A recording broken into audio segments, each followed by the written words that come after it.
Welcome এভৰিওয়ান আপোনালোক সকলোকে আমাৰ Gyantirtha way to success YouTube চেনেলৰ নতুন এটা ভিডিঅ'লৈ পুনৰবাৰ স্বাগতম জনাইছোঁ দিস ইজ জ্ঞান প্ৰকাশ তো জ্ঞান প্ৰকাশৰ সৈতে পোনপটীয়াভাৱে জড়িত হৈ থাকিবলৈ আপোনালোকে আমাৰ ইউটিউব চেনেল সাবস্ক্ৰাইব কৰাৰ লগতে আমাৰ যিটো টেলিগ্ৰাম চেনেল আছে তো তাতো আপোনালোকে জয়েন কৰি ল'ব কাৰণ আমি তাত ৰেগুলাৰ মক টেষ্ট আৰু আমাৰ যিখিনি আপডেট থাকে লগতে হেনিতে নোটসমূহ আমি আপোনালোকক প্ৰভাইড কৰি থাকোঁ আজিৰ ভিডিঅ'টো থাম্বনেল আৰু টাইটেল দেখি আপোনালোকে গমে পাইছে আমাৰ ভিডিঅ'টো কিহৰ ওপৰত হ'বলৈ গৈ আছে হয় যেহেতু গমে পাইছে মুখ্যমন্ত্ৰী মহোদয়ে হওক বা শিক্ষামন্ত্ৰী মহোদয়ে হওক পূৰ্বতে বহুবাৰ তেওঁলোকে এটো ঘোষণা কৰিছে যে ফেব্ৰুৱাৰী মাহতে তেওঁলোকে 4500 পদৰ যিখিনি ভ্যাকেন্সিটো সেইখিনিটো তেওঁলোকে এপইন্ট কৰিব গতিকে এই 4500 পদৰ আপোনালোকে সকলোৱে জানে পৰহি 13 ফেব্ৰুৱাৰী তাৰিখে ইয়াৰ ডকুমেণ্ট ভেৰিফিকেশ্যনৰ সামৰণি পৰিলে থাৰ্ড ৰাউণ্ডৰ ডকুমেণ্ট ভেৰিফিকেশ্যনৰ সামৰণি পৰিছে বহুতৰে কুৱেশ্যনছ যে ফৰ্থ ৰাউণ্ডৰ ডকুমেণ্ট ভেৰিফিকেশ্যন ষ্টাৰ্ট হ'ব নেকি তো তেনেকুৱা ধৰণৰ কোনো অফিচিয়েল আপডেট তেওঁলোকৰ পৰা দিয়া নাই গতিকে আমি এইটো স্পষ্টকৈ ক'ব পাৰোঁ যিহেতু এতিয়া সময় হৈ আহিছে ফাইনেল মেৰিট লিষ্ট পাব্লিছ কৰাৰ গতিকে চতুৰ্থখন তালিকা প্ৰকাশ পাব এইটো সম্ভৱ নহয় বৰ্তমান আৰু সেই কাৰণে তেওঁলোকে বৰ্তমান এখন লাষ্ট অফিচিয়েল ভেৰিফিকেশ্যনৰ এটা আপডেট আপোনালোকৰ কাৰণে আগবঢ়াইছে মই সম্পূৰ্ণ অফিচিয়েলি কথাখিনি আপোনালোকৰ আগত ডিটেইলছত আলোচনা কৰিম ইয়াৰ লগতে বহুতে এটো কোৱেশ্চনছ কৰি আছে যে final list verification list 1 verification list 2 verification list 3 তিনিখন ওলাই গ'ল ইয়াৰ লগতে পিডব্লিউডি হওক বা স্পৰ্টছ কেটেগৰী হওক বহুতকেইখন ভেৰিফিকেশ্যন লিষ্ট ওলাই গৈছে ইতিমধ্যে নহয় জানো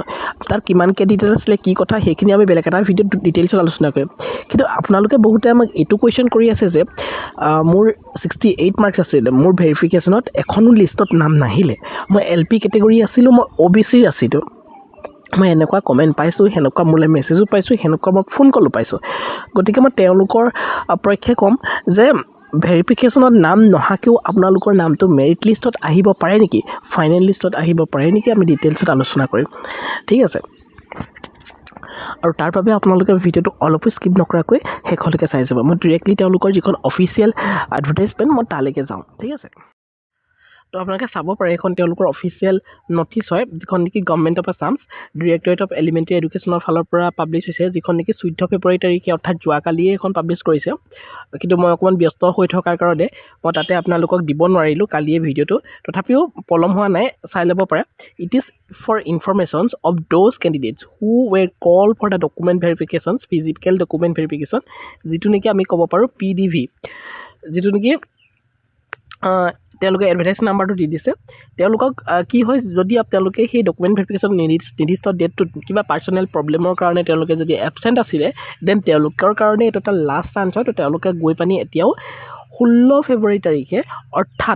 অৰ্থাৎ অহাকালিলৈ তেওঁলোকে গৈ পানি ভেৰিফাই কৰিব পাৰিব আৰু মই জনাতো তেনেকৈ থাকি যাব নালাগে যিসকলৰ চাকৰি আছে বা যিসকলে অলৰেডি এপইণ্ট হৈছে তো তেওঁলোকে তাতে যোৱা নাই বাৰু যি নহওক এইটো তেওঁলোকে সেকেন্ড চান্স দিছে গতিকে আপোনালোকে যদি কিবা কাৰণত ৰৈ গৈছিলে দেন আকৌ গৈ ভেৰিফিকেশ্যনটো কৰি আহিব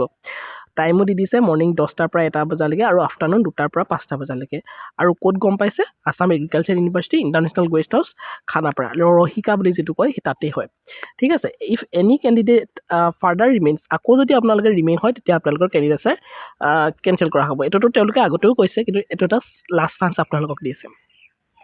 ঠিক আছে তো এইখন মই ডিটেইলছত আলোচনা কৰিলোঁ এতিয়া প্ৰশ্নটো হ'ল ডকুমেণ্ট ভেৰিফিকেশ্যনত মোৰ 68 মাৰ্কছ থাকিও মোৰ নাহিলে নামটো এলপি কেটেগৰী OBC তো তেনে ক্ষেত্ৰত যিসকলৰ মাৰ্কছ ভাল আছে তো তেওঁলোকে ভেৰিফিকেশ্যনত যদিও আপোনালোকৰ নাম নাই অহা তো তেতিয়াহ'লেও আপোনালোকে একেবাৰে চিন্তা কৰিব নালাগে ভেৰিফিকেশ্যনত নাম নহাকেও মেৰিট লিষ্টত আপোনালোকৰ ফাইনেল লিষ্টত আপোনালোকৰ নামটো আহিব পাৰে আৰু আহে সেনেকৈ ধৰণে আচলতে যদি আপোনাৰ মাৰ্কছটো কাট অফৰ ভিতৰত সোমাই যায় তাৰমানে চাওক আপোনালোকে যদি মই কি ক'ব লাগিব আপোনালোকে যদি বাক্সা ডিষ্ট্ৰিক্টত এপ্লাই কৰিছিলে আপোনালোকে যদি ধুবুৰী ডিষ্ট্ৰিক্টত এপ্লাই কৰিছিলে আপোনালোকে যদি দক্ষিণ হানমৰা ডিষ্ট্ৰিক্টত এপ্লাই কৰিছিলে তো তাতে যদি কাট অফ 58লৈকে নামিছে আৰু আপোনাৰ মাৰ্কছ যদি 62 63 আছে OBCৰ পৰা হয় আৰু OBCৰ কাট অফ যদি 58 হয় তো ডেফিনেটলি আপোনাৰ ডকুমেণ্ট ভেৰিফিকেশ্যন এতিয়ালৈকে নাই হোৱা তথাপিও কিন্তু ফাইনেল লিষ্টত আপোনাৰ নামটো অহাৰ চান্স আছে এইটো কাট অফৰ ওপৰতে ডিপেণ্ড কৰিব আৰু সেই আপোনাৰ নামটো যে আহিব সেই নামটোৰ কিনাৰতে এটা সৰুকৈ ষ্টাৰ মাৰ্ক এটা দিয়া লিখা থাকিব যে PDV পেণ্ডিং, তাৰমানে ফিজিকেল ডকুমেণ্ট ভেৰিফিকেশ্যনছ পেণ্ডিং। আপোনালোকে সেই নামটো অহাৰ পাছতে আপোনালোকক ডেট দিব, আপোনালোকে ফিজিকেল ডকুমেণ্ট ভেৰিফিকেশ্যনছটো তাতে কৰি আহিব লাগিব। একেবাৰে চিন্তা বিষয় নহয়, যদি মাৰ্কছ ভাল আছে ডেফিনেটলি আপোনালোকৰ নাম আহিব।